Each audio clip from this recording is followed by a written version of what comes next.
Hello, नमस्कार. अत्यंत पौष्टिक खमंग नाश्त्यासाठी किंवा डब्यात देण्यासाठी बनवूया पालक पराठा. मिक्सरच्या भांड्यात पालक, लसूण, अद्रक, मिरची, जिरे घालून पेस्ट करून घ्या.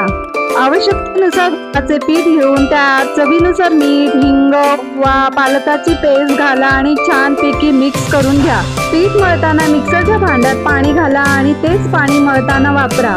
मी चपातीसाठी पीठ मळतो त्याप्रमाणे मळून त्यावर तेल घालून थोडा वेळ परत मळून घ्या. एकदम हाताने पिठाला नरम करा आणि अर्धा तास सतत झाकण ठेवून नरम होऊ द्या. नंतर पिठाचा गोळा घेऊन लाटून त्यावर तूप लावा, थोडे पीठ घाला आणि त्रिकोणी घडी घाला आणि त्रिकोणी आकाराचा पराठा लाटून घ्या. ह्याच पराठ्यामध्ये आपण चीज किंवा पनीर घालून सुद्धा पराठा बनवू शकतो. तवा गरम झाल्यावर पराठा घाला आणि तूप लावून दोन्ही बाजूने खरपूस भाजून घ्या. हा खरपूस भाजलेला पराठा लोणचे व दह्याबरोबर सर्व करा. रेसिपी आवडली तर लाईक, शेअर, कमेंट